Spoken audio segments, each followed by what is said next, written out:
The gold nugget weighed heavy in Quincy Everett's calloused palm, catching the late afternoon sun like a piece of captured fire. And in that singular moment, everything he had endured for the past 3 years suddenly made perfect sense. He stood knee-deep in the cold mountain stream, his worn boots leaking water that had long since numbed his feet, staring at the glittering prize that would change his life forever. The vein he had struck ran deep through the rock face behind him, promising thousands upon thousands of dollars worth of ore. His hands trembled as he climbed from the water, nearly stumbling over the smooth river stones in his haste to reach his camp. Quincy was 26 years old, though the wilderness had aged him in ways that went beyond counting. His dark hair hung past his collar, tangled and sun-streaked, and his face bore the weathered look of a man who had spent countless hours under the unforgiving California sky. He had come to these mountains outside Yuba City in 1852 with nothing but a pickaxe, a pan, and a desperate hope that bordered on delusion. Most men gave up after a few months of fruitless searching. Quincy had stayed 3 years. The camp consisted of a lean-to shelter, a fire pit, and various mining tools scattered across the small clearing. He dropped to his knees beside his bedroll and pulled out the leather pouch where he kept his finds. The contents were pitiful compared to what he had just discovered. A few flakes of gold dust, some small nuggets barely worth mentioning. But now, with this vein, everything would be different. He worked through the night, extracting as much ore as he could manage alone, his muscles screaming in protest with each swing of the pickaxe. By dawn, he had filled 2 saddlebags with raw gold-bearing rock, enough to prove his claim and finance proper mining operations. The rest would wait. First, he needed to get to town, register his strike, and begin the process of transforming his discovery into actual wealth. The ride to Yuba City took most of the day. Quincy's horse, a sturdy bay mare named Copper, picked her way carefully down the mountain trails, weighted down with the precious cargo. As they descended, the landscape changed from pine forests to rolling foothills, and finally to the flat Sacramento Valley, where Yuba City sprawled along the Feather River. The town had exploded during the gold rush, transforming from a handful of buildings into a bustling settlement of several thousand people. Wooden storefronts lined the main street, their false facades painted in optimistic colors that were already fading under the harsh sun. Saloons competed with general stores, assay offices, and boarding houses for space and attention.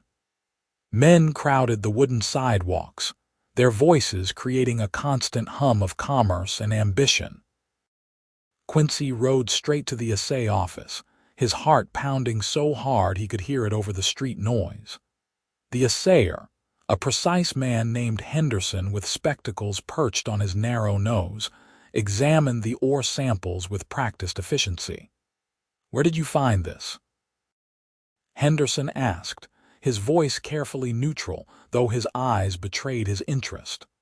"Up in the northern tributaries, about 15 miles out," Quincy said. He provided the specific location, watching as Henderson made careful notes. "This is substantial," Henderson finally said, setting down his magnifying glass. "Based on these samples, I would estimate you are looking at a vein worth at least $5,000, possibly significantly more depending on how deep it runs." $5,000. The number seemed impossible. Quincy had been living on beans and hardtack for 3 years, wearing the same 2 shirts until they were more patches than original fabric. $5,000 was more money than his father had made in his entire life working a small farm in Missouri. "I need to register the claim," Quincy said, surprised by how steady his voice sounded. The paperwork took hours. By the time he emerged from the land office, the sun was setting, painting the sky in shades of orange and purple. Quincy stood on the wooden sidewalk, momentarily paralyzed by the realization that he was now, at least on paper, a wealthy man.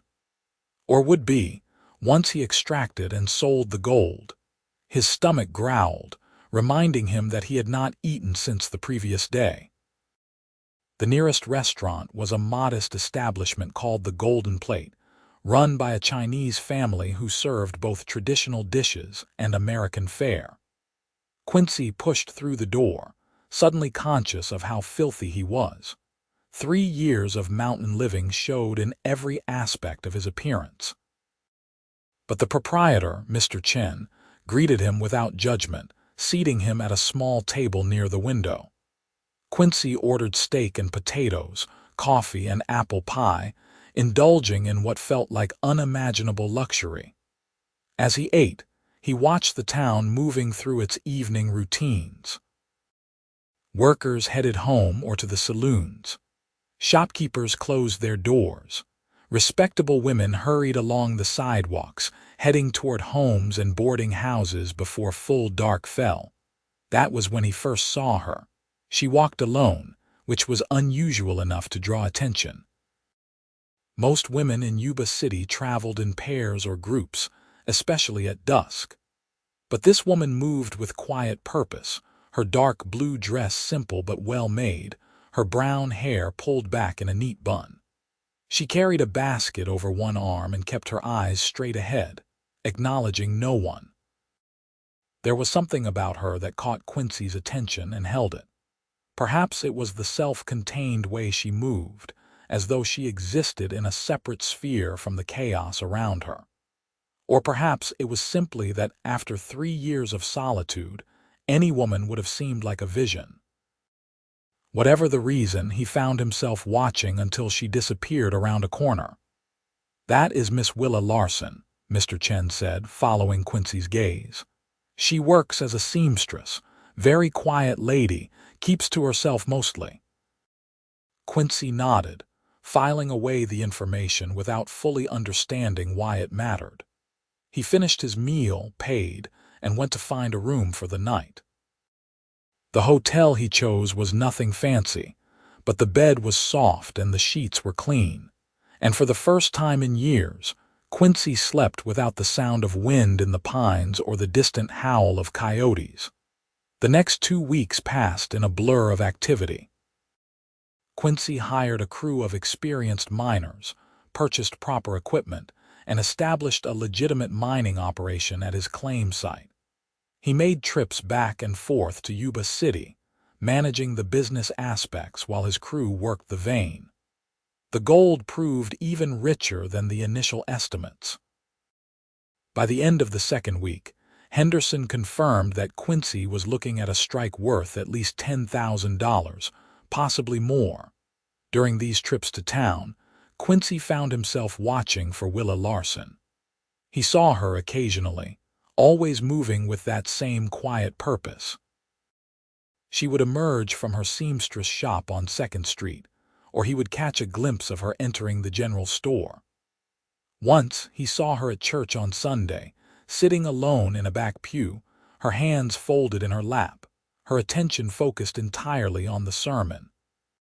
He learned more about her through casual conversations and overheard gossip. Willa had come to Yuba City 2 years ago from somewhere back east, though no one seemed certain exactly where. She lived in a small cottage on the edge of town that she rented from the widow Mrs. Patterson.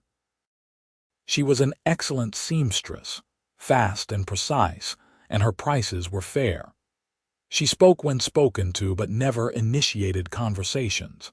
She had no family in town and no obvious friends, though people seemed to regard her with a kind of distant respect. "Strange woman," one of the miners commented when Quincy asked about her. "Pretty enough, but cold. Like she is made of ice or something. Plenty of men have tried courting her, but she turns them all down flat. Does not even pretend to be interested." Quincy found himself thinking about her more than was reasonable. Perhaps it was because he himself had spent so long in isolation that he recognized a kindred spirit, or perhaps it was something else, something he could not quite name. Whatever the reason, the image of Willa Larson walking alone through the evening streets had lodged itself firmly in his mind. His mining operation continued to prosper. The crew pulled out hundreds of dollars worth of gold each week, and Quincy began to accumulate real wealth. He opened an account at the bank, bought new clothes, and got his first proper haircut in years. The barber had whistled at the state of his hair but had managed to tame it into something respectable. Looking at himself in the mirror afterward, Quincy barely recognized the man staring back. The wild mountain hermit was gone, replaced by someone who looked almost civilized. His face was still weathered, his hands still bore the calluses of hard labor, but he no longer looked like a desperate prospector. He looked like a man who had made something of himself.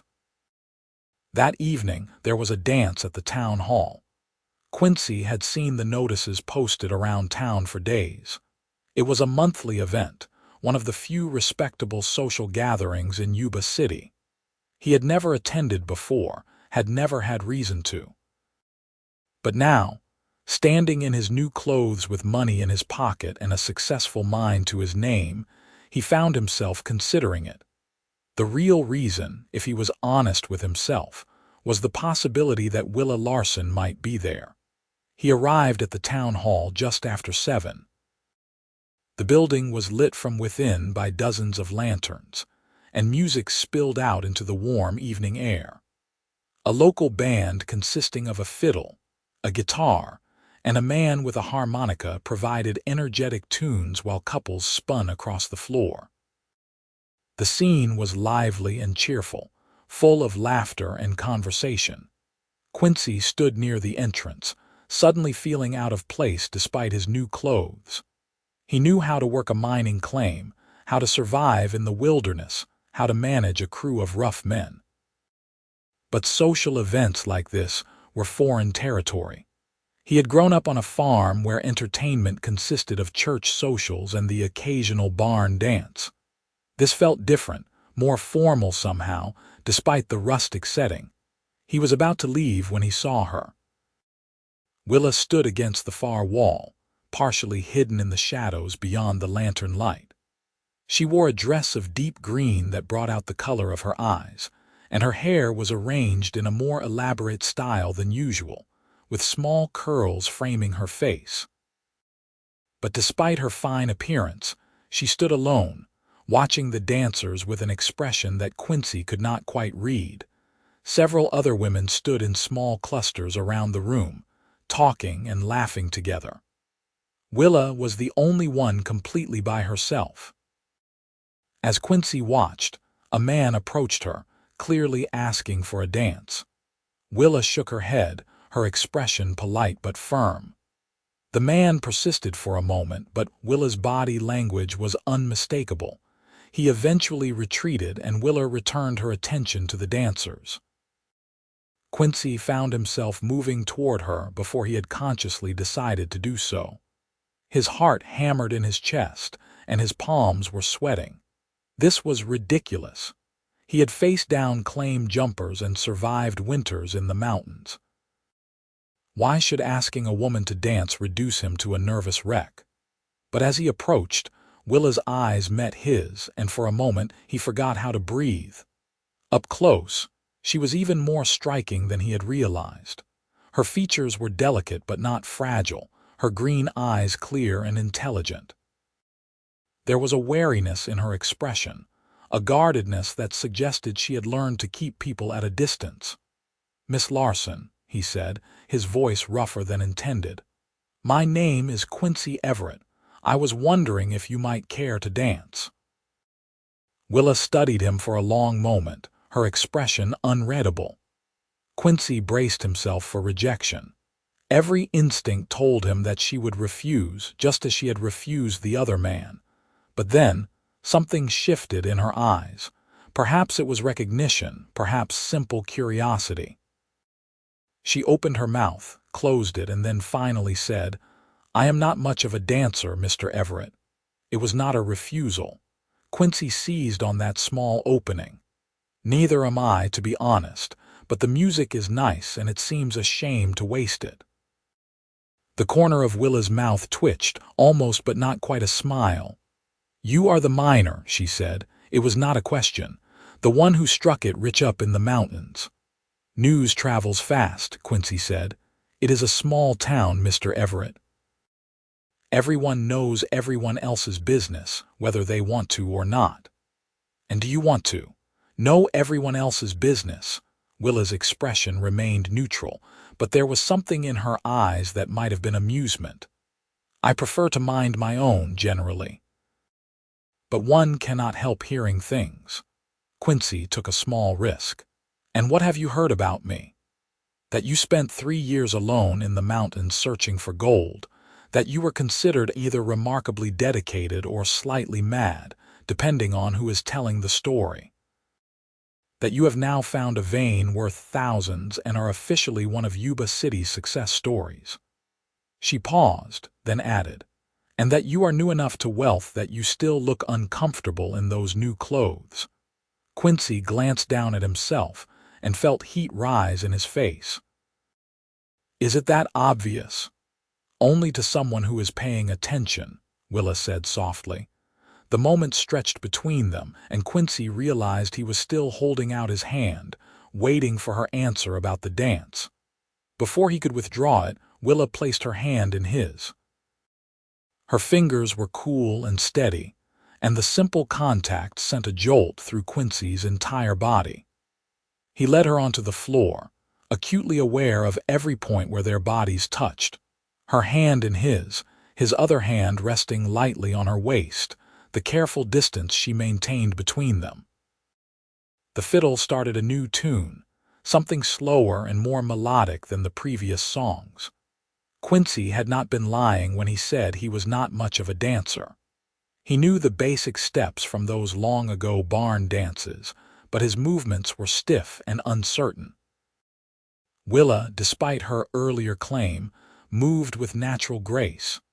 She followed his lead without effort, her body light in his arms. They did not speak at first, both focusing on the dance itself. But gradually, Quincy became aware that other people were watching them. The sight of Willa Larson, who never danced with anyone, suddenly on the floor was apparently noteworthy. "I think we are attracting attention," he murmured. "People in this town need very little excuse to gossip," Willa replied. Her voice was quiet but not anxious. "Let them look. Does it not bother you?" "I stopped caring what people thought of me a long time ago, Mr. Everett." There was a story there, Quincy realized. Pain beneath the calm surface. He wanted to ask about it but sensed that Willa Larson was not someone who shared her history easily. "You can call me Quincy," he said instead. Willa glanced up at him. "That would not be proper, Mr. Everett. We have only just met." "True," Quincy acknowledged, "but I have the feeling that you are not overly concerned with what is considered proper, Miss Larson." This time, Willa did smile, a brief flash that transformed her face entirely. "You may be right about that." They continued dancing as the song played on. Quincy found himself relaxing into the rhythm, his earlier nervousness fading. There was something peaceful about holding Willa, about moving together to the music. It felt natural in a way he had not expected. "Can I ask you something?" Quincy said after a while. "You may ask, I may not answer." "Fair enough." He took a breath. "Why did you say yes to me?" "I saw you turn down that other fellow." Willa was quiet for so long that Quincy thought she might not respond. Then she said, "Because you looked as uncomfortable being here as I feel, and because you did not assume I owed you anything. You asked and waited for an answer." "Should not every man do that?" "You would think so," Willa said, and there was an edge to her voice now. "But you would be surprised how many men believe that asking is merely a formality, and that no is just the opening position in a negotiation." Quincy tightened his hold on her slightly, a protective gesture he could not suppress. "That is not right." "No," Willa agreed. "It is not, but it is reality nonetheless." The song ended and the band immediately launched into something faster. Couples adjusted their grips, preparing for a more energetic dance. Quincy expected Willa to pull away to thank him politely and return to her position by the wall. Instead, she surprised him by staying in his arms. "One more?" she asked, and there was something almost hopeful in her voice. "As many as you like," Quincy said, and meant it. They danced 3 more songs, then 4. With each dance, Quincy felt more comfortable, his movements becoming smoother. Willa began to relax as well, her earlier guardedness softening. They talked in fragments between the music, sharing small pieces of information. Quincy learned that Willa had been sewing since she was a child, taught by her mother, that she preferred tea to coffee but could rarely afford it, that she had a small garden behind her cottage where she grew herbs and vegetables. Willa learned that Quincy had left Missouri after his parents died, seeking a new life in California, that he had worked as a ranch hand and a freight driver before trying his hand at mining, that he had a weakness for apple pie and had read the same 3 books so many times in the mountains that he had them memorized. It was surface information, the kind of safe details people shared when getting to know each other. But beneath it, Quincy sensed a connection forming, something fragile but real. Eventually, Willa did pull away. "I should go," she said. "It is getting late." Quincy glanced at the windows and was surprised to see how dark it had become. They had been dancing for over 2 hours. "May I walk you home?" Willa hesitated, and Quincy could see the calculation in her eyes, the weighing of risks and benefits. Finally, she nodded. That would be acceptable. They left the town hall together, stepping out into the cool evening air. The street was quieter now. Most of the businesses closed for the night. Their footsteps echoed on the wooden sidewalk as they walked. Willa's cottage was on the eastern edge of town, set back from the street behind a white picket fence that needed painting. It was small but well-maintained, with flower boxes under the windows and a neat vegetable garden visible in the side yard. They stopped at the gate, and an awkward silence fell. Quincy searched for something to say, some way to extend the evening just a little longer. "Thank you for the dances," Willa said before he could speak. "It was a pleasant evening." "It was," Quincy agreed. He hesitated, then plunged ahead. "Miss Larson, I wonder if you might allow me to call on you sometime, properly, I mean, if you would be willing." Willa's expression shuddered again, that guardedness returning. "I do not receive callers, Mr. Everett, because you do not want to or because of what people might say. Both, neither." Willa shook her head. "It is complicated." "Most things worth doing are," Quincy said gently. "I am not asking for any kind of commitment, Miss Larson, just permission to visit occasionally. Perhaps we could take a walk or have dinner, get to know each other better." "Why?" The question was blunt, almost challenging. "You could have your pick of women in this town, Mr. Everett.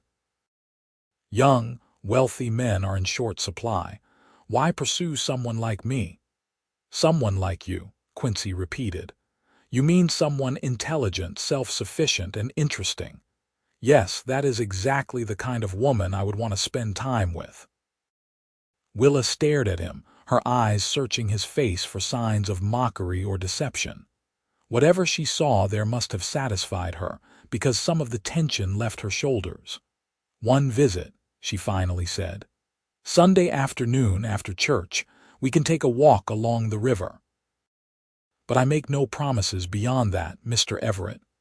"That is more than fair," Quincy said, unable to keep the smile off his face. "Sunday afternoon it is." Willa gave him a brief nod, then turned and walked up the path to her cottage. Quincy stayed by the gate until she was safely inside, the lamp in her window glowing warm against the darkness. Only then did he head back toward his hotel, his steps light despite the long day. The next few days passed slowly for Quincy. He threw himself into work at the mine, supervising his crew and making plans for expansion. The vein continued to prove profitable, and his wealth grew steadily. He opened accounts with suppliers, established credit with local merchants, and began to build the kind of reputation that came with financial success. But beneath all the business activities, his thoughts kept returning to Willa Larson.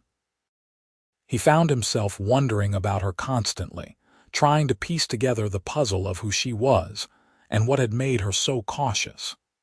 The glimpses she had given him during their evening together had only deepened his curiosity.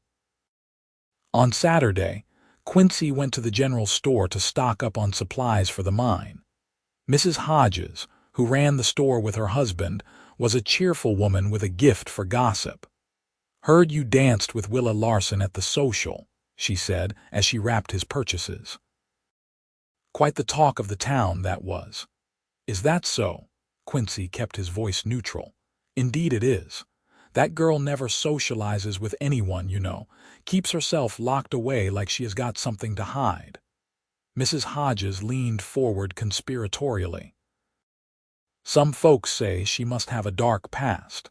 Maybe she was involved in a scandal back east and came here to escape it." Quincy felt a flash of anger at the casual way Mrs. Hodges was discussing Willa's private life. "Or maybe she simply values her privacy," he said coolly. Mrs. Hodges looked taken aback by his tone. "Well, of course, I am not saying there is anything wrong with the girl. She does good work, keeps to herself, pays her bills on time, but you cannot blame people for being curious." "Actually, I can," Quincy said. He paid for his supplies and left, his mood soured by the conversation. Sunday arrived clear and warm. Quincy attended the morning service at the Methodist church, sitting near the back. He spotted Willa in her usual place, 3 pews ahead of him on the opposite side. She wore a simple gray dress with a white collar, her hair in that same neat bun. She did not look around or acknowledge anyone, her attention fixed on the reverend's sermon about patience and faith. After the service, people lingered outside the church, talking in small groups. Quincy waited by the steps, watching as Willa emerged. She saw him immediately, and something that might have been pleasure crossed her face before she controlled it. "Mr. Everett," she said, approaching him. "Good morning. Miss Larson, are you still amenable to that walk?" "I am." She adjusted her bonnet against the sun. "Shall we?" They walked through town toward the river, maintaining a respectable distance between them. Other churchgoers watched with obvious interest, and Quincy heard the whispers starting behind them. He ignored it all, focusing on Willa. "Does the gossip bother you?" he asked once they had left the main street behind. "I told you before that I do not care what people think," Willa said. "Though I suppose that is not entirely true. I do not care what most people think, but I dislike being the subject of speculation." "Then I apologize for contributing to it." Willa glanced at him. "Do not apologize. I chose to accept your invitation. I knew what the consequences would be." They reached the river, where a path ran along the bank beneath cottonwood trees. The Feather River was broad and slow here, its surface glinting in the sunlight. The sound of the water was peaceful, a gentle murmur that seemed to encourage conversation. "Tell me about Missouri," Willa said after they had walked in silence for a while. "What was it like growing up there?" Quincy thought back to his childhood, sorting through memories. "Small. Quiet. My father had a farm, nothing fancy, just enough to keep us fed and provide a little extra for trade. My mother kept a kitchen garden and raised chickens. It was a good life, stable and predictable." "But you left," Willa observed. "After they died, yes. Fever took them both within a week of each other. I was 23. The farm was mortgaged to the hilt, and there was nothing keeping me there anymore. So I sold what I could, paid off the debts, and headed west like everyone else. I am sorry about your parents, Willa said softly. Thank you. It was 3 years ago now. The pain has dulled, but I still miss them. Quincy hesitated, then asked, What about you? Where did you come from before Yuba City? Willa's expression closed down immediately. That is not a story I am ready to share, Mr. Everett. Fair enough, Quincy said, though he felt a pang of disappointment. But I hope that someday you might trust me enough to tell me. Trust is earned, Willa said, not given freely. I understand that. What can I do to earn yours? Willa stopped walking and turned to face him. The sunlight filtered through the cottonwood leaves, dappling her face with shadow and light. Why does it matter so much to you, Mr. Everett? You barely know me. Quincy considered the question carefully. Because there is something about you that I recognize, a kind of loneliness that matches my own. I spent 3 years in those mountains with almost no human contact. I learned to be self-sufficient, to rely only on myself, but I also learned that isolation, even chosen isolation, comes at a cost. And you think I am isolated? I think you have built walls around yourself, Quincy said. Good, strong walls that keep people at a distance. I recognize them because I built similar ones myself. But now that I have come back to civilization, I am realizing that those walls also keep out things I need: connection, companionship, maybe more. Willa studied him for a long moment. You are remarkably honest, Mr. Everett. I learned in the mountains that there is not much point in being anything else. Life is too short and uncertain to waste time on games. A smile tugged at Willa's lips, the first genuine one he had seen from her. That is refreshing. Most men approach courtship like a military campaign, full of strategy and calculated moves. Is that what this is? Quincy asked. Courtship? Willa's smile widened slightly. I suppose it might be, if you are very patient and do not expect quick results. I spent 3 years digging in a mountain for gold that might not have existed, Quincy said. I think I can manage patience. They resumed walking, and the conversation flowed more easily after that. Willa talked about her work as a seamstress, the satisfaction of creating something beautiful and useful with her own hands. Quincy described his mining operation, the challenges of managing a crew and the thrill of watching the gold accumulate. As they walked, Quincy found himself studying Willa when she was not looking. The way sunlight caught in her hair, turning it copper in places. The graceful movements of her hands as she gestured while talking. The rare laugh that escaped when he told her a story about one of his more hapless mining attempts. By the time they circled back toward town, the afternoon was waning. Quincy walked Willa to her cottage gate again, reluctant to let the day end. Thank you for the walk, Willa said. I enjoyed it more than I expected to. Does that mean you might consider allowing me to call on you again? Willa tilted her head, considering. Perhaps, if you are willing to continue being patient. I already told you I am. Then yes, Mr. Everett, you may call on me again. Quincy felt something warm bloom in his chest. Sunday next, Willa agreed. As Quincy walked back to his hotel that evening, he could not remember the last time he had felt this light. The mine and the gold suddenly seemed less important than the prospect of seeing Willa Larson again. The following week established a pattern. Quincy spent his weekdays at the mine, working alongside his crew, supervising operations and planning expansions. The gold continued to flow, and his wealth grew to the point where he had to hire an accountant to help manage his finances. He purchased the land around his claim, securing his rights and preventing any future disputes. But his thoughts were never far from Sunday and the hours he would spend with Willa. They took walks along the river, sometimes talking, sometimes comfortable in silence. Gradually, Willa began to open up, sharing more about her daily life and thoughts, though she still kept her past firmly locked away. Quincy learned that Willa loved to read but could rarely afford new books. The next Sunday, he arrived with a package containing 3 novels he had purchased from the general store. Willa's eyes lit up when she saw them, and she clutched them to her chest like treasures. "You did not have to do this," she said, but her voice was thick with emotion. "I wanted to," Quincy replied. "Everyone deserves things that bring them joy." Another Sunday, Willa surprised him by packing a picnic lunch. They found a spot beneath a large oak tree overlooking the river, and Willa unpacked bread, cheese, cold chicken, and fresh berries. They ate and talked about everything and nothing: politics, literature, the changing seasons, their dreams for the future. "What will you do with your wealth?" Willa asked, popping a berry into her mouth. Once the mine is fully established, Quincy had been thinking about this question for weeks.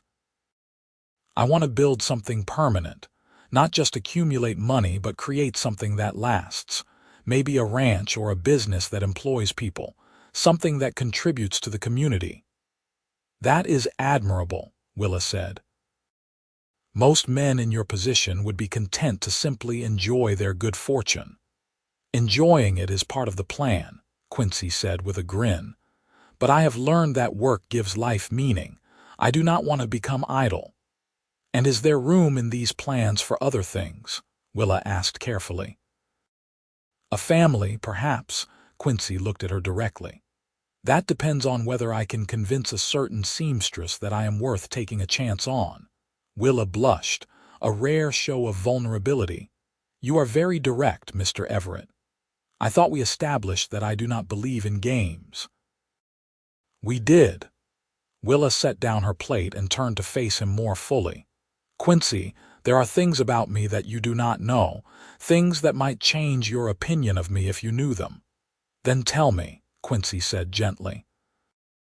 "Whatever it is, I would rather hear it from you than through gossip or speculation." Willa was silent for a long time, her eyes fixed on the river.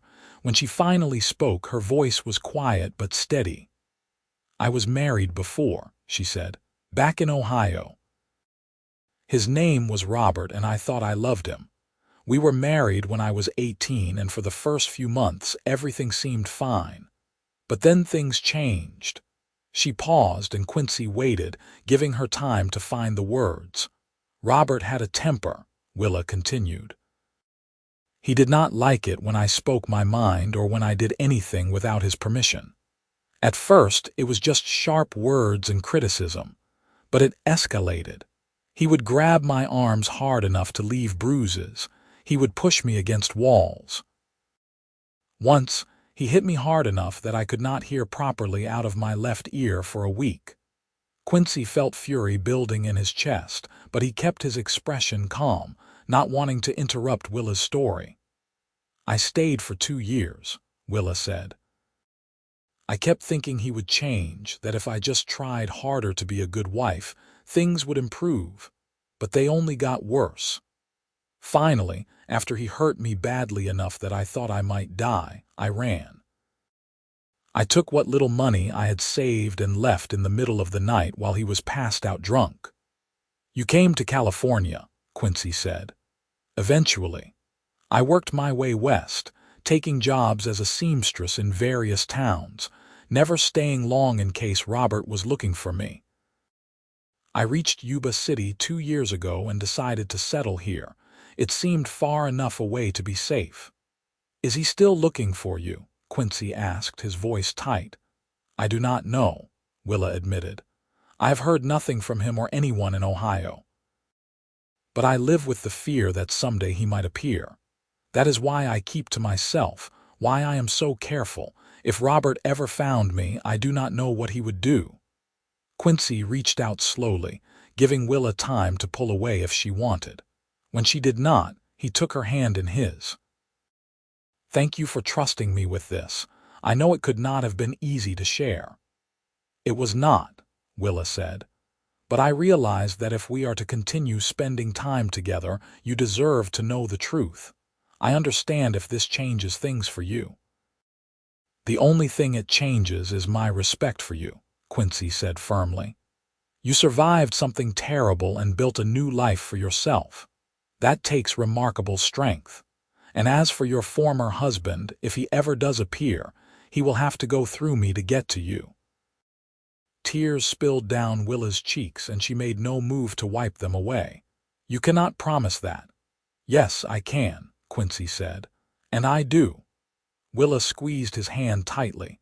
They sat in silence for a while, the weight of her confession settling between them.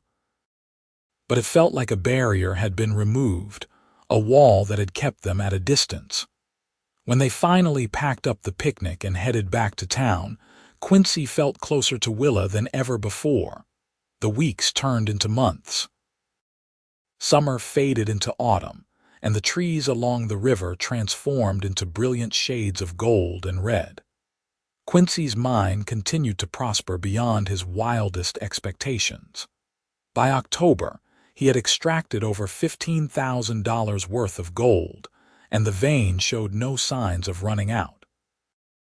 With his growing wealth, Quincy began making changes. He purchased a house on the outskirts of town, a solid 2-story structure with a wraparound porch and enough land for a garden and stables. He furnished it carefully, choosing pieces that were comfortable rather than ostentatious. He wanted a home, not a showplace. His relationship with Willa deepened as well. They spent every Sunday together now, and Quincy had begun calling on her during the week as well, stopping by her shop to bring her lunch or simply to talk. The town had long since accepted them as a couple. Though no official announcement had been made, Willa had begun spending time at Quincy's new house, helping him arrange furniture and offering suggestions for improvements. She brought curtains she had sewn herself, and the rooms gradually took on a more welcoming atmosphere. Quincy loved watching her move through his house, imagining what it might be like if she lived there permanently. One evening in late October, they sat on the front porch watching the sunset. The air had turned crisp, carrying the promise of winter. Willa had wrapped herself in a shawl, and Quincy had built a small fire in the outdoor fire pit. "I received a letter today," Willa said suddenly. "From a lawyer in Ohio." Quincy's hand tightened on his coffee cup. "What did it say?" "Robert is dead," Willa said, her voice devoid of emotion. "He died 3 months ago. Cholera, according to the lawyer. The reason for the letter is that Robert apparently left debts and creditors were trying to come after me for payment. The lawyer wanted me to know that I have no legal obligation to pay them since I was not living with Robert at the time of his death." "How do you feel about it?" Quincy asked carefully. Willa was silent for a long moment. "Relieved," she finally said. "Is that terrible?" "I should probably feel some kind of sorrow or regret, but all I feel is relief. He cannot hurt me anymore. He cannot find me or force me to go back. I am finally, truly free." "That is not terrible at all," Quincy assured her. "You have every right to feel relief." Willa turned to look at him, her eyes bright in the firelight. "It means I can stop looking over my shoulder. I can stop being afraid. I can actually build a future instead of just surviving day to day." "And what kind of future do you want?" Quincy asked, though his heart was pounding so hard he was sure she could hear it. Willa smiled, and it was the most open, genuine smile he had ever seen from her. "One with you in it, if you will have me." Quincy set down his coffee cup and moved closer to her on the bench. "Willa, I have been wanting to ask you something for weeks now, but I did not want to pressure you while you were still dealing with your past." "Ask me now," Willa said. Quincy took both her hands in his. "Willa Larson, would you do me the honor of becoming my wife?" "I know I am not perfect, and I know I cannot promise that life will always be easy. But I can promise that I will respect you, protect you, and love you for the rest of my days. I can promise that you will never have to face anything alone again. Will you marry me?" Willa's eyes filled with tears, but she was smiling. "Yes," she said. "Yes, I will marry you, Quincy Everett." Quincy pulled her into his arms, holding her tightly. She wrapped her arms around him, and they stayed like that for a long time, neither wanting to let go. When they finally pulled apart, Quincy kissed her, a gentle, reverent kiss that held all the promise of their future together. "When?" Willa asked, her voice breathless. "Whenever you want," Quincy said. "Tomorrow, next month, next year, I will wait as long as you need." Willa laughed. "I have waited long enough, I think. What about December? That gives us time to plan properly, but not so long that I lose my nerve." "December it is," Quincy agreed. They spent the rest of the evening making plans.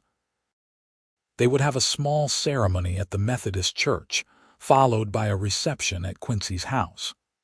Willa would move in after the wedding, and they would start their married life together in the home Quincy had prepared. "I will need to find someone to take over my seamstress business," Willa mused. "I cannot simply abandon my clients." "You do not have to give it up if you do not want to," Quincy said. "If sewing makes you happy, keep doing it." Willa looked surprised. "Most husbands would not want their wives working." "I am not most husbands," Quincy said. "I want you to be happy, Willa, whatever that looks like." The next 2 months passed in a flurry of preparations. Willa taught her assistant, a young woman named Emma, how to manage the seamstress shop. Quincy made improvements to the house, adding bookcases to the parlor for Willa's growing collection of books and installing a larger stove in the kitchen. The wedding was held on a cold December morning. Snow had fallen the night before, covering Yuba City in a pristine white blanket. The church was packed with townspeople, many of whom had watched Quincy and Willa's courtship with interest. Willa wore a dress she had sewn herself, an elegant creation in ivory silk with lace at the collar and cuffs. Her hair was arranged in an elaborate updo, with small white flowers woven through the curls. She looked radiant as her friend Mrs. Patterson walked her down the aisle. Quincy stood at the altar in his best suit, his heart in his throat as he watched Willa approach. When she reached him and placed her hand in his, he felt a sense of rightness that went beyond words. This was meant to be. They were meant to be. The ceremony was simple but moving. Reverend James spoke about love, trust, and partnership. When it came time for the vows, Quincy spoke clearly and firmly, promising to love and cherish Willa for the rest of his life. Willa's voice shook slightly as she made her own promises, but her eyes never left Quincy's face. "I now pronounce you husband and wife," Reverend James announced. "You may kiss your bride." Quincy did, pouring all his love and hope for their future into that kiss. The congregation applauded, and when they finally pulled apart, Willa was laughing and crying at the same time. The reception at their house was lively and joyful. Mrs. Chen had prepared an elaborate meal, and someone had brought a fiddle to provide music. People danced and ate and offered toasts to the happy couple. As the evening wore on and guests began to depart, Quincy and Willa found themselves alone on the porch again, wrapped in blankets against the cold. "How does it feel to be Mrs. Everett?" Quincy asked, pulling Willa close. "Strange," Willa admitted. "But good, very good." She looked up at him. "Thank you for being patient with me, for not giving up." "You were worth the wait," Quincy said. "You will always be worth it." They stayed on the porch until the last guest had left, watching the stars appear in the clear winter sky. Then they went inside together, closing the door on the cold and stepping into their new life as husband and wife. The winter months were a time of adjustment and discovery. Quincy and Willa learned the rhythms of living together, the small compromises and negotiations that made a marriage work. Willa continued her seamstress work part-time, taking on only the projects that interested her. Quincy managed his mining operation and began investing in other ventures around Yuba City. But their favorite times were the quiet evenings spent together. Quincy would read aloud to Willa while she sewed, or they would simply talk about their days, sharing the small details that made up a life. Sometimes they would play cards or chess, competing fiercely but always with underlying affection. In February, Willa discovered she was pregnant. The news filled them both with a mixture of joy and apprehension. Quincy immediately became overprotective, insisting that Willa rest more and take on fewer commissions. Willa tolerated his concerns with amused patience, reminding him that pregnancy was a natural condition, not an illness. As Willa's belly grew, Quincy found himself imagining their future child. Would they have Willa's green eyes or his dark hair? Would they be quiet and thoughtful like their mother, or more outgoing like their father? He began preparing a nursery in one of the upstairs rooms, painting the walls a cheerful yellow and building a cradle from oak wood. Summer arrived hot and dry, and Willa spent much of her time in the garden she had established behind the house. She had a gift for growing things, and vegetables flourished under her care. Quincy would often come home to find her kneeling in the dirt, her face flushed from the sun and her hands covered in soil. "You are supposed to be resting," he would scold gently. "I am perfectly fine," Willa would reply. "The baby and I both enjoy the fresh air." In September, after 12 hours of labor attended by the town's midwife, Willa delivered a healthy baby boy. Quincy held his son for the first time with shaking hands, overwhelmed by the tiny, perfect creature they had created together. "What should we name him?" Willa asked from the bed, exhausted but smiling. Quincy looked down at the baby's scrunched face. "What about James, after your father?" Willa's eyes filled with tears. She had told Quincy about her parents during one of their long evening conversations. Her father had died when she was young, but she remembered him as a kind, gentle man. "James Everett," she said. "I love it." Being parents transformed them in ways they had not anticipated. The baby demanded constant attention, and their carefully established routines dissolved into chaos. But neither of them minded. Watching James grow and change, seeing him smile for the first time, hearing his first laugh, these moments were precious beyond measure. Quincy's mine continued to produce gold, though the vein was finally beginning to show signs of depletion. Rather than chase diminishing returns, Quincy made the decision to close the mine and focus on his other investments. He had made enough money to support his family comfortably for the rest of their lives. It was time to move on to other things. He purchased a ranch outside Yuba City, 200 acres of good land with a creek running through it. He built up a herd of cattle and hired a foreman to manage the day-to-day operations. The ranch became his new passion, and he found that he enjoyed the work as much as he had enjoyed mining. Willa thrived in her role as wife and mother. She had closed her seamstress shop entirely, though she still sewed for pleasure and for her family.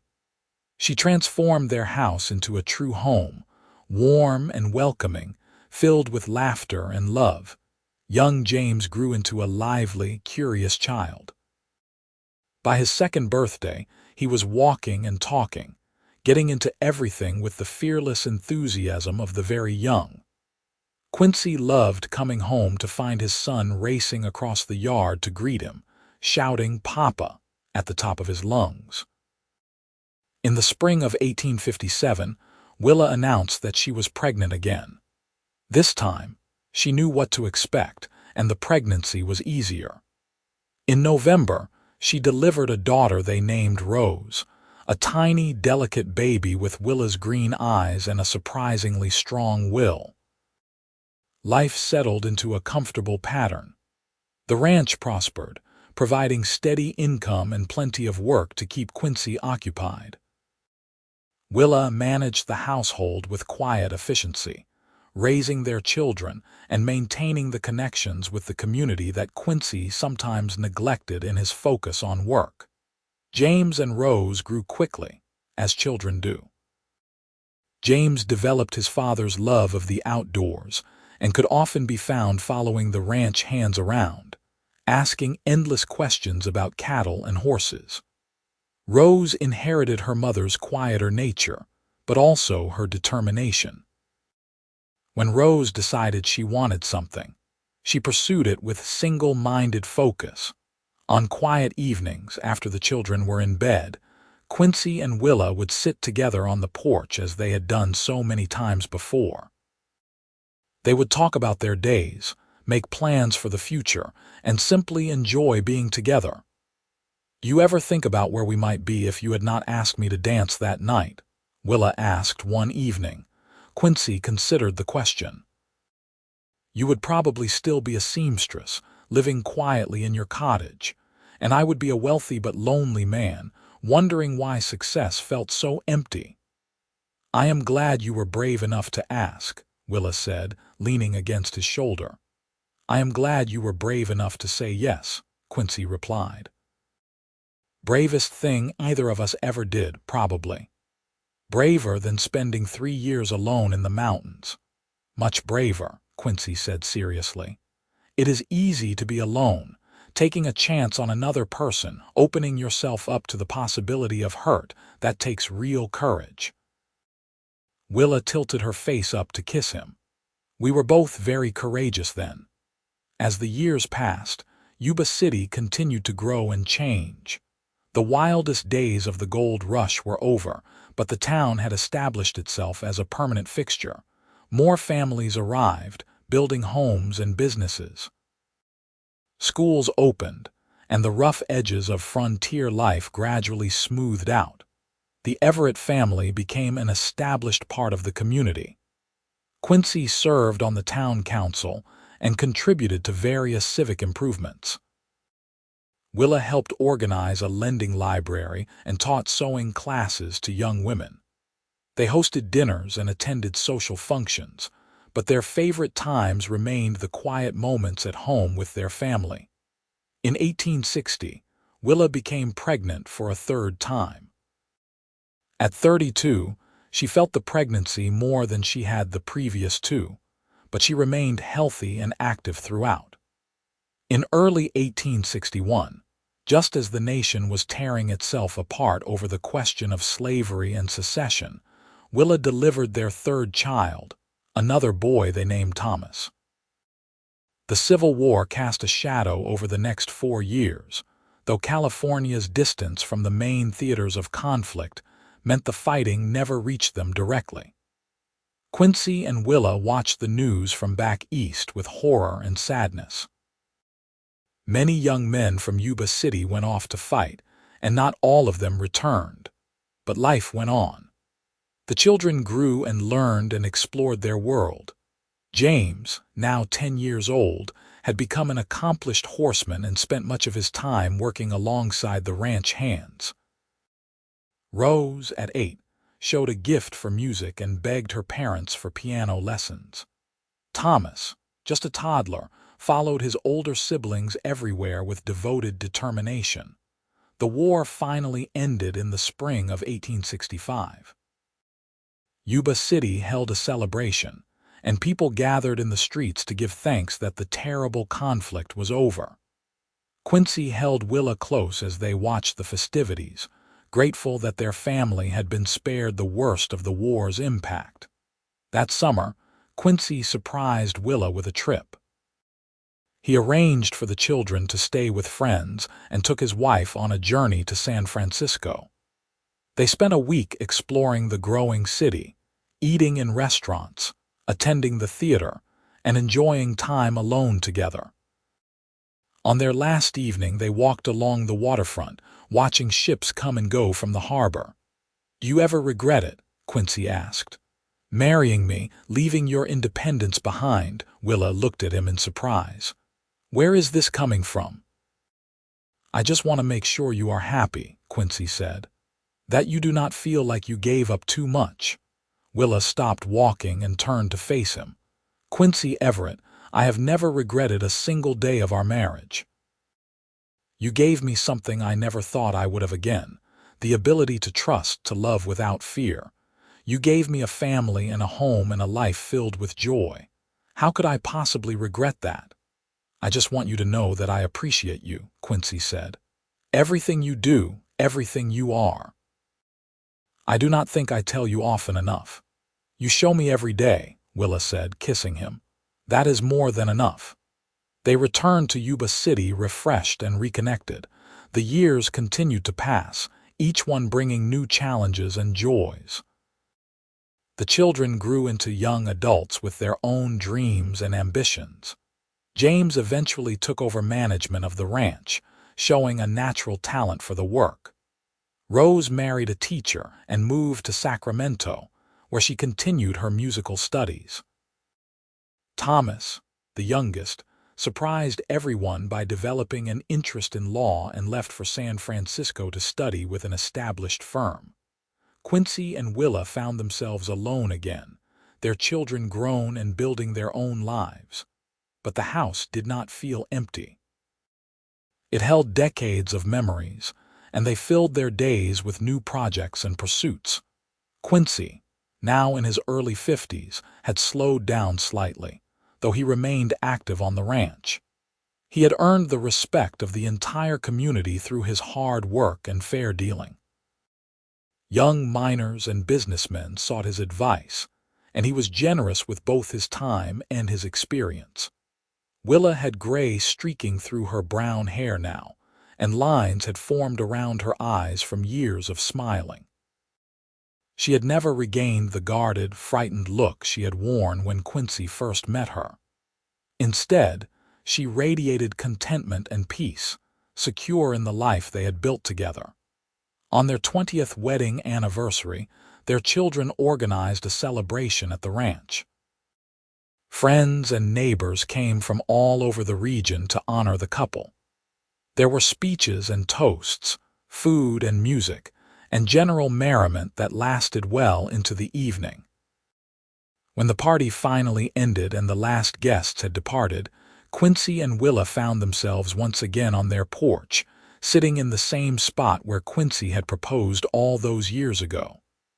20 years, Willa marveled. It feels like both a lifetime and no time at all.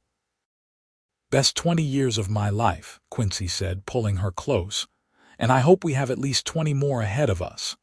At least, Willa agreed. She rested her head on his shoulder, perfectly content. Do you remember that first dance, how awkward we both were? I remember thinking you were the most beautiful woman I had ever seen, Quincy said, and that if you said yes to dancing with me, I would be the luckiest man in Yuba City. You were pretty lucky, Willa teased, though I think I might have been luckier. How do you figure? You saved me, Willa said seriously. Not just from my past, but from the person I was becoming. I was so closed off, so determined to never let anyone close again. You showed me that it was possible to trust again, to open my heart without losing myself. You saved yourself, Quincy corrected gently. You made the choice to take a chance on me. That took more courage than anything I did. They sat in comfortable silence for a while, watching the stars appear in the darkening sky. The sounds of the ranch drifted up to them, cattle lowing in the distance, the soft nicker of horses in the stable, the rustle of wind through the trees. I have been thinking, Willa said eventually.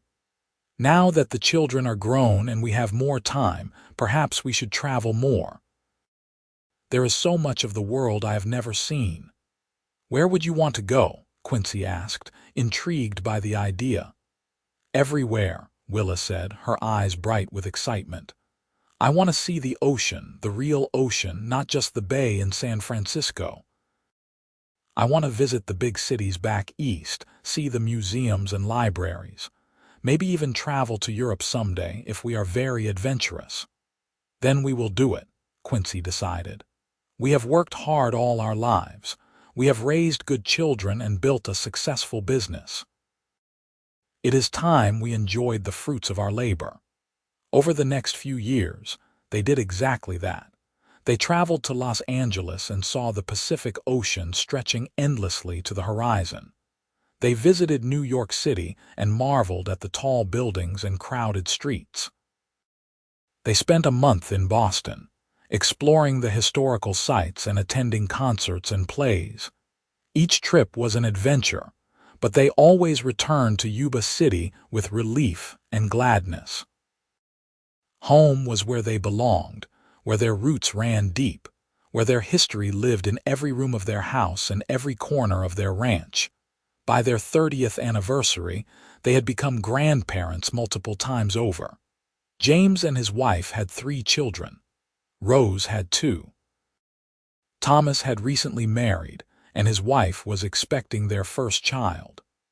The house that had seemed so quiet when the children first left was now regularly filled with the laughter of grandchildren, and Quincy and Willa loved every chaotic moment. Quincy, now in his early 60s, had finally stepped back from active management of the ranch, turning over full control to James. He spent his days reading, working in the garden, and playing with his grandchildren. He had lived a full, satisfying life, and he was content. Willa, at 60, remained active and engaged. She had started writing down her life story, wanting her grandchildren to understand where they came from and what their grandmother had survived. It was difficult at times, confronting painful memories, but also cathartic. The woman who had once been terrified and broken was now strong enough to examine her past without flinching. One warm summer evening, as they sat on their porch watching the sunset paint the sky in brilliant colors, Willa set down her pen and turned to Quincy. "I finished it," she announced. "My story, everything from my childhood in Ohio through our marriage and family." "How does it feel?" Quincy asked. "Good," Willa said thoughtfully. "Freeing in a way, like I have finally put all the pieces together and can see the whole picture clearly." "Will you let me read it?" "Of course. Though you already know most of it." "I know the parts you told me," Quincy said, "but I would love to understand how you experienced it all, your perspective on events I lived through with you." Willa handed him the leather-bound journal. "Be gentle with your critique. I am not much of a writer." Quincy spent the next several days reading Willa's memoir. He was moved by her honesty, her willingness to confront difficult truths about herself and her past. She wrote about her first marriage with painful clarity, sparing neither herself nor Robert. She wrote about her years of running, of always looking over her shoulder. And she wrote about meeting Quincy with such tenderness and love that he found himself crying as he read. "This is remarkable," he told her when he had finished. "Our grandchildren will treasure this." "I hope so," Willa said. "I want them to know that life is rarely simple, that people can survive terrible things and still find happiness. That love, real love, is worth fighting for." As they moved into their 70s, both Quincy and Willa began to slow down noticeably. Quincy developed arthritis in his hands, making certain tasks difficult. Willa's eyesight weakened, forcing her to give up the detailed sewing she had once loved. But they remained active and engaged with life, refusing to let age diminish their spirits. They celebrated their 40th anniversary surrounded by their children, grandchildren, and even a few great-grandchildren. The party was held at the ranch, now managed entirely by James, but still very much the Everett family home. 4 generations gathered to honor the couple whose love story had become something of a legend in Yuba City. "Tell us how you met," one of the grandchildren begged. It was a story they had heard many times before, but they never tired of it. Quincy and Willa exchanged a look, and then Quincy began the familiar tale. "I had just struck gold in the mountains and come to town. There was a dance at the town hall, and I saw the most beautiful woman standing alone by the wall. Grandma was beautiful, one of the younger great-grandchildren asked, studying Willa's wrinkled face with confusion. Everyone laughed, and Willa said, "I am told I was reasonably attractive, yes. Though beauty fades, what matters is what is inside." "Anyway," Quincy continued, "I walked up to this beautiful, intimidating woman and asked her to dance, and miracle of miracles, she said yes. And they danced all night," Rose added, having heard the story from multiple sources over the years. "Not quite all night," Willa corrected, "but quite a few songs. And then your grandfather walked me home, and the rest, as they say, is history." "Best decision I ever made," Quincy said, reaching for Willa's hand. "Asking you to dance that night." "Second best," Willa corrected. "The best decision was not giving up when I told you I did not receive callers." Their children and grandchildren watched them with affection and amusement. Even after 40 years, the love between Quincy and Willa was obvious in every look, every touch, every shared smile. As the party wound down and evening fell, Quincy and Willa found themselves alone on the porch once more. It had become their place, their sanctuary, where they had shared so many important moments over the decades. 40 years, Quincy said softly. "Longer than I dared hope for when I first asked you to dance." "We have been very blessed," Willa agreed. "A good life, healthy children, prosperity. Not everyone is so fortunate. Do you remember what you said to me once, about trust being earned, not given freely?" "I remember," Willa said. "I was so guarded back then, so afraid of being hurt again." "I am glad you took the risk," Quincy said.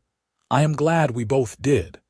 Willa leaned against him, and they sat together in comfortable silence, watching the familiar landscape fade into darkness. The ranch stretched out before them, a testament to everything they had built together.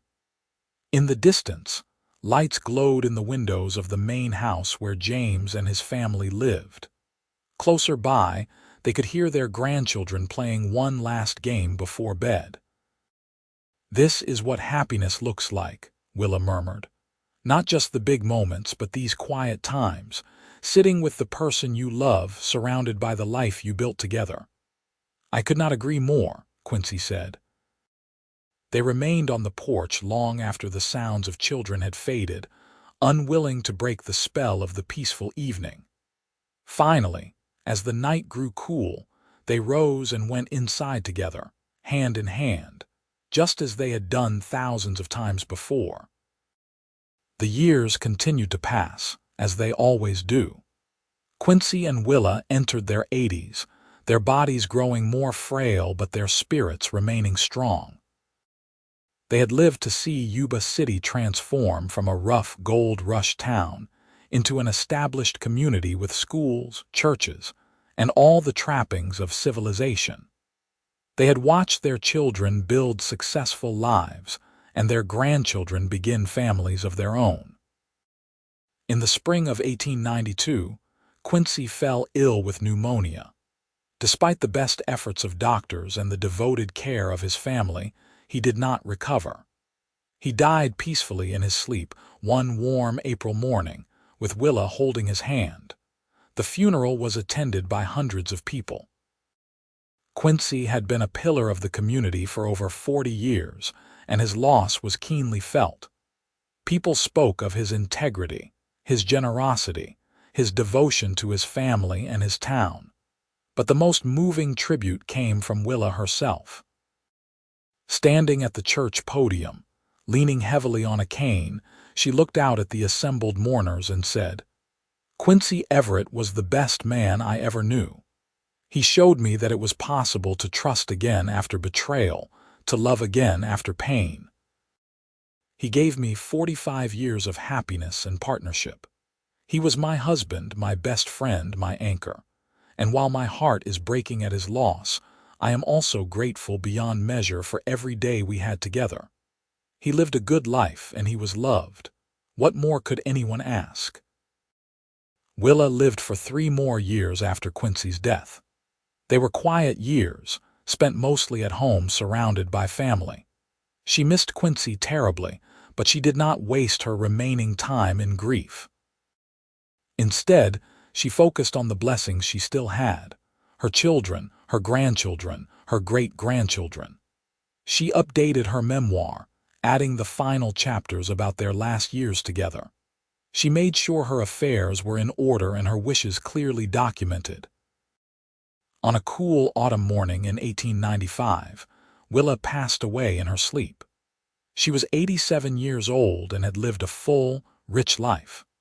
Her family buried her next to Quincy in the Yuba City Cemetery, under a large oak tree with a view of the valley they had both loved. The headstone was simple, but eloquent. Willa Larson Everett, 1808–1895, beloved wife, mother, grandmother. She danced. The Everett family continued to thrive for generations. The ranch remained in operation, passed down through the family. Willa's memoir was copied and distributed among descendants, becoming a treasured family heirloom. And in Yuba City, people still told the story of the lonely miner who struck it rich and the quiet seamstress who had captured his heart with a single dance. It was a love story worthy of remembering. Two damaged souls who found each other in an unlikely place and built something beautiful together. They had faced challenges and overcome them. They had created a family and a legacy. They had loved each other faithfully for over 4 decades, through good times and bad, through prosperity and hardship. And it had all started with a simple question: would you care to dance? In the end, that was the lesson their story taught, that courage comes in many forms. The courage to spend 3 years alone searching for gold. The courage to run from an abusive marriage and start over in a strange land. The courage to open your heart again after it has been broken. And perhaps most importantly, the courage to ask someone to dance, to take that first step toward connection, not knowing where it might lead. Quincy and Willa's story became part of Yuba City's history, a reminder of the town's gold rush past and the many love stories that had unfolded during that wild, chaotic time. Their descendants continued to gather at the ranch every year for reunions, keeping the family connected across the generations. And at every gathering, someone would inevitably tell the story of how it all began, with a miner who struck gold and a quiet woman who said yes to a dance. The house that Quincy had built still stood, carefully preserved by the family. His great-great-grandchildren would visit and walk through the rooms, imagining what life had been like in those early days. They would sit on the famous porch where so many important conversations had taken place, and they would understand that they were part of something larger than themselves, part of a story that had started with courage and love and had rippled forward through time. And sometimes, on quiet evenings when the light hit just right, you could almost see them. A weathered miner in new clothes and a cautious woman in a green dress, dancing together to music only they could hear, building the foundation of a love that would last not just a lifetime but generations.